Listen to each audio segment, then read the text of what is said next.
Salut à tous les amis, j'espère que vous allez bien. On se retrouve aujourd'hui lundi 14 avril pour une nouvelle vidéo. On va évoquer l'actualité du Barça avec évidemment l'actualité qui se concentre sur la Ligue des Champions avec ce match contre Dortmund qui aura lieu demain. Sans oublier évidemment le classement de la Liga, l'état physique de certains joueurs qui a été évidemment éprouvé suite à cette performance contre les Ganes.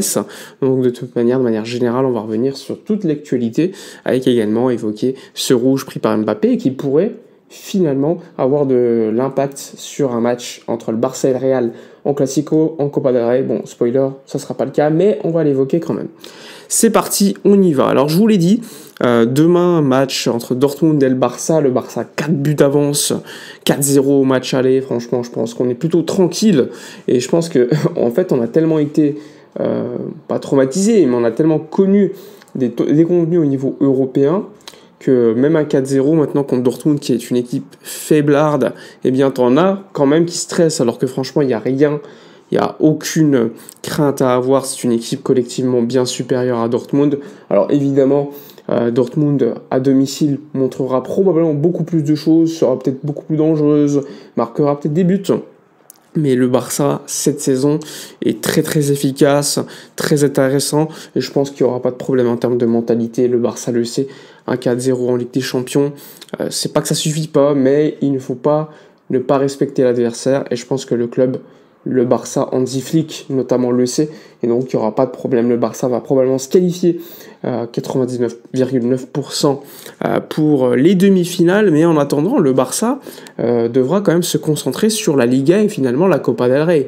Dans une semaine et demie, ou 2 semaines, ce sera les demi-finales de Ligue des Champions, soit contre l'Inter, soit contre le Bayern Munich, et on verra dans quel état physique seront les effectifs, parce que c'est quelque chose qu'on sous-estime énormément, alors que c'est quand même une importance capitale. Il faudra savoir gérer la compétition phare qui est la Liga, la Serie A pour l'Inter, ou la Bundesliga pour le Bayern. Bon, là, il n'y a pas beaucoup de problèmes pour le Bayern, mais pour l'Inter ou le Barça, il y a quand même on va dire, une course pour ce titre, et donc moins de turnover qui pourrait être, on va dire, toléré par les coachs. En tout cas, Dani Olmo est de retour dans le groupe, vous l'avez vu, retour de blessure, il va probablement jouer quelques minutes. Il y a évidemment l'absence de Alejandro Balde qui a été notée, puisque son absence sera d'environ 3 semaines, absence importante pour le Barça. Il est attendu pour le match de Ligue des Champions contre l'Inter. Est-ce qu'il sera directement mis dans le bain si le Barça se qualifie contre l'Inter ou le Bayern, d'ailleurs en demi-finale de Ligue des Champions? Là aussi, on verra. En tout cas, ça a été une mauvaise nouvelle pour le Barça qui perd, on va dire, son titulaire à ce poste, parce que Gérard Martin, qui certes a progressé cette saison, eh bien, a des qualités, mais il est loin du niveau d'un joueur comme Alejandro Balde. Donc on verra. Il faudra également voir si l'effectif à d'autres postes ne sera pas impacté par de futures blessures. En tout cas, le Barça a récupéré des joueurs, notamment comme Andreas Christensen. Il faudra voir à quel niveau et à quel poste il pourra aider. Eric Garcia, qui est toujours d'une aide importante pour faire souffler certains joueurs, que ce soit en défense centrale ou encore au milieu de terrain, et qui a déjà joué à ce poste de latéral, mais c'était plutôt un poste de latéral droit. Donc là aussi, il faudra voir si des situations seront trouvées. Est-ce que passer à une défense à 3 est une possibilité avec des pistons comme Rafinha qui pourrait jouer à ce poste-là à gauche et à droite Koundé, même s'ils ont un profil différent? On verra. Mais en tout cas, il y a des possibilités et je pense que finalement, Flick ne changera pas de possibilités, fera confiance à Gérard Martin, même si évidemment, vu les matchs qui arrivent, des matchs compliqués notamment sur la scène européenne ou encore en finale de Copa del Rey, il faudra peut-être faire beaucoup plus attention, on sera beaucoup moins serein qu'avec Alejandro Balde, ça c'est une certitude. En tout cas, absence de 3 semaines confirmée hier par des tests.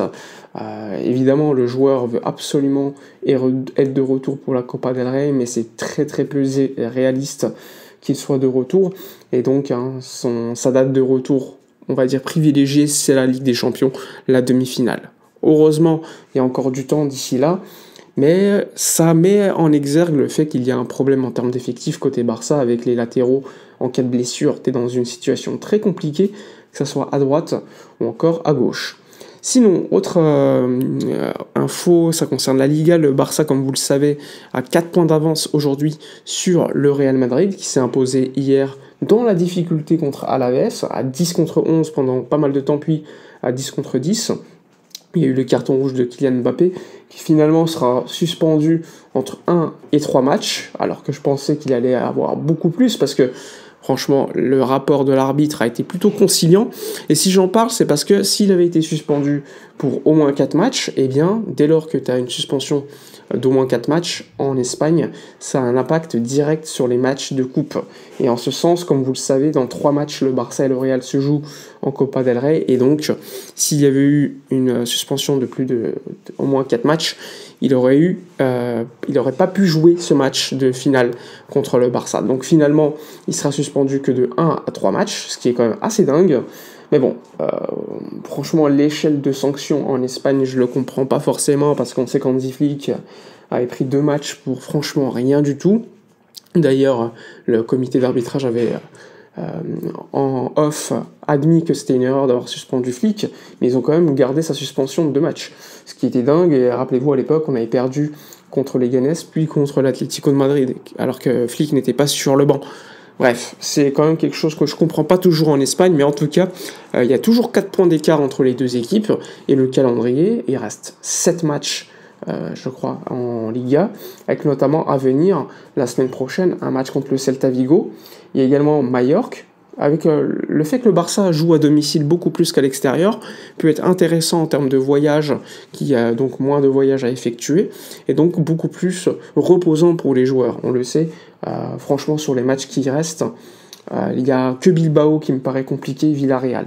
Et on sait que Bilbao, ça sera à l'extérieur pour le dernier match, donc il faudra avoir peut-être réglé le problème de ce championnat avant, sachant que la semaine prochaine, le Real Madrid joue à domicile contre Bilbao. Ça va être un match très très fort, ça va être un match très excitant, avec, on le sait, des joueurs comme Oyan Sanset côté Bilbao, Nico Williams, Iñaki Williams, etc., etc.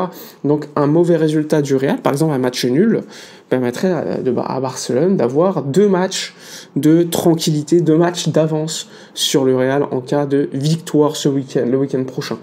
Donc ça va être un week-end excitant, un week-end important, un week-end qui pourrait marquer l'histoire, on va dire, la fin de cette histoire du championnat d'Espagne 2024-2025. Voilà pour toutes les informations de la journée. N'hésitez pas dans les commentaires à me donner votre avis. Le 11 que vous mettriez contre Dortmund, parce que c'est un 11 qui forcément va être assez... qui va tourner tout simplement, parce que comme vous le savez, 4-0 au match aller, franchement tu peux te permettre de faire reposer certains joueurs. On l'a vu contre les Leganés, t'as Araujo ou encore d'autres joueurs qui ont terminé le match assez fatigués, touchés un petit peu musculairement. Araujo était sorti à la mi-temps pour cela, mais rien de grave. En tout cas, il y a beaucoup de rotation à pouvoir faire.